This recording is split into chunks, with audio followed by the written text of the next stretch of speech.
Are you a service-based business owner looking to increase profits to fund your lifestyle? Well, this podcast is for you. We bring you inspirational guests sharing actionable tips to solve many of the struggles you face each and every day. And now, over to your host, Paul Higgins. Hi, Paul here. Before we get into the show, would you like to make a great first impression on LinkedIn? If so, I have something just for you. When people search for your name on Google, your LinkedIn profile will normally come up first. Before meeting someone for the first time, how often do they view your LinkedIn profile? For many coaches and consultants I begin to work with, their profiles don't do them any justice. I've created a simple solution where you can whip your profile into shape to have your best foot forward when attracting new clients on LinkedIn. Go to blgdownload.com, so that's blgdownload.com to get your 5 killer tips today. Hello to the Build, Live, Give solo podcast, episode number 229. If it's your first time, welcome. And if you love what you hear, please subscribe. If you're a regular, thanks for your support. Let me know a topic you would love me to cover at paul@buildlivegive.com. A big shout out to Matt, who inspired me to talk about today's topic. Matt is a valuable member of BLG Sales Machine. You can find out more at buildlivegive.com/SM, and also it's in the show notes. Please check out past shows on your favorite platform. Search Build, Live, Give, and I'll give you a really good reason to do that in a moment. So today's topic is why have a podcast? I know I'm a little biased, but please hear me out. You will learn 1, why I started 1, 2, why I've kept one going, and 3, who to start, or who to speak to, I should say, to start yours. So I started my podcast on the 5th of May, 2017. It was called Corporate Escapees, and I created it to fill a hole in the market. I left Coca-Cola in July 2011, and I struggled. I mean, struggled big time for the first 5 years. You can hear more about it in episode number 1. And please don't judge me too harshly. In my mind, it was all about progress, not perfection. And if you're going to do your podcast, I recommend you doing a similar thing. So in those 5 years, I became a podcast junkie. So those are the 5 years from 2001 when I left Coca-Cola. And I listened to about an hour a day. To be honest, it was probably more than that. And I listened at 2.5 times speed. So I consumed a lot of podcasts. And my favorites were John Lee Dumas from Entrepreneur on Fire, James Schramko from Super Fast Business, and Ari Meisel from Less Doing. And sorry to all the rest that I've left out. I just could go on forever. There's been so many people that have given me brilliant mentorship from listening to their free podcasts. So while they were excellent, they didn't dig into helping people leave corporate to start their own gig. I wanted real stories and practical advice, as I knew it would have helped me considerably when I left corporate. So solve a problem you see in the world, as my dad would say. So I loved interviewing people from all around the world, and it helped to motivate me while I was going through my kidney failure. In 2016, James Schramko, my mentor at the time, said I had the ratio wrong. I said, what do you mean? He said, you've got too much consumption and too little production. Time to start producing some content.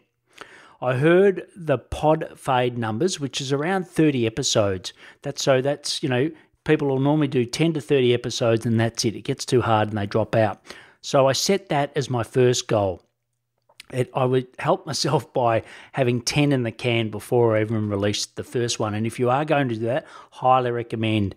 You still might release them over the week period, but you've got 7 there ready for people to go and listen to them. And you might actually even release the first 5 at one time so people can get more about you than just the intro episode.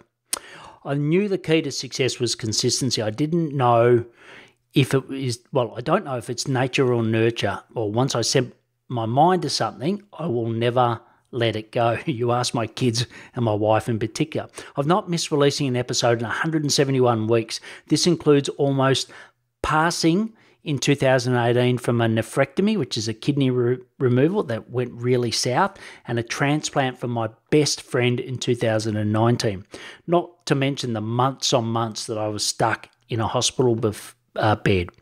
Before we go into why I keep going and who can help you set up your podcast, I'd like to talk to you about Dubb, D-U-B-B. It's an all-in-one sales and marketing video platform which helps to attract, convert, and retain more happy clients. Don't we all need those at the moment? Stand out in someone's inbox, whether it's email, Slack, or social media, by sending them videos. This week, I used it to create a summary of how I create a content strategy call with my clients to get them 10 times views within the first week of them joining our community. If you'd like to see how I do it, just go to paul@buildlivegive.com and I'll send you the exact video. It's only 3 or 4 minutes on exactly what I do. I can track all the analytics so I know when best to circle back. So why not check it out for yourself? Go to buildlivegive.com/dub. So why have I kept going other than I'm incredibly tenacious and obsessive. Some call it pig-headed. I think that's oversaid.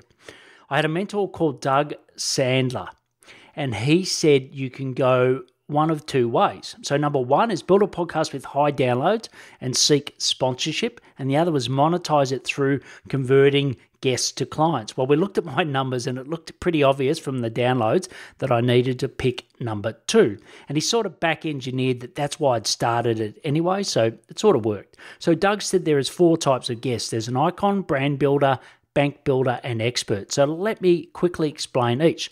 So an icon, for me as an example, was Nathan Chan. Big shout out to you, Nathan.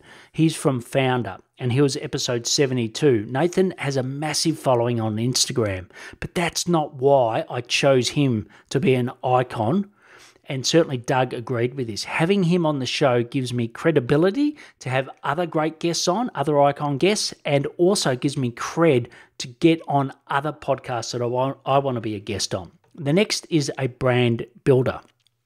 So Tim Reed, or Timbo, as we normally call him, from Small Business Big Marketing, he was episode 132. And Tim has a great following of business owners who I would love to get in front of. So that's why he was a brand builder. Then you've got the bank builders. And look, it's not my favorite term, but Doug, came up with it, so I thought I'd follow it. And Doug said that about 25% of your guests can become clients. I'm slightly below that number, but it's worked really well. When I receive an inbound connection request on LinkedIn and I ask how you found me, was it through a podcast or was it through a post? Many say my podcast. So there's a lot of people listening that you just don't know. The last one is an expert. So Justin Breen was a great example of that. He's a connector and a PR whiz. He was episode 224, and he gave great value to my listeners. So that's why he was an expert.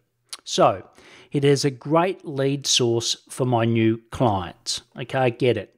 It is also a great bridge between meeting people on LinkedIn and getting on a call. If you want to know how I do this, just email me because they are trade secrets.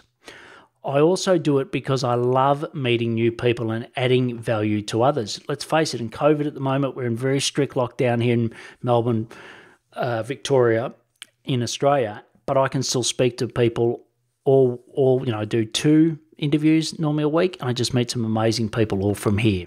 So would I start a podcast today given all that I've learnt to date and knowing there is about 1 million shows and 30 million episodes? This is according to, this was in April, so obviously the numbers have gone up, but it was Podcasting Insights by Ross Wynn, W-I-N-N.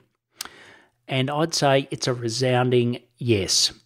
It is not for everyone. I love to talk. I use podcast interviewing to create my book called Build, Live, Give, and a huge thanks to Kath who interviewed me, which turned into transcripts, which then helped me create the book. So ultimately, find your lane. If you do want to start, I suggest following these people on LinkedIn, and there's obviously the links in the show notes to their profiles. Linda Diaz, Harry Duran, Lyndall Harris, Matt Johnson, and big shout out to Matt because he was the guy that inspired me to do this show, and Tracy Long DeForge. So 3 key actions from today. 1, check out past episodes. And if you want, listen to number 1, please don't laugh. Well, don't let me know you laugh anyway. Number 2, email to get the bridge for LinkedIn, how I use it to take people from a conversation on LinkedIn into a call. And third is follow these experts if you're really serious about creating your own podcast. It's never too late. You can get all the links in the show notes at buildlivegive.com/podcast. It's episode 229, or on the app you're listening to now. I recommend the Pocket Cast app. It's also got a great desktop version. No affiliate fee. I just love it. If you want to find and convert your ideal clients on LinkedIn, go to blgclick.com to watch a free 30-minute pre-recorded masterclass. Please connect and follow me on LinkedIn. I post 3 times a week. Really good content. If you know someone interested in starting a podcast, share this with them, please. They will love you for it. If you have a topic you would like to cover, email me at paul@buildlivegive.com. Please take action to increase your profit, to fund your lifestyle, and most importantly, stay well. Thanks for listening to the Build, Live, Give podcast. If you like what you heard, please share it and leave us a review. It would mean the world to us.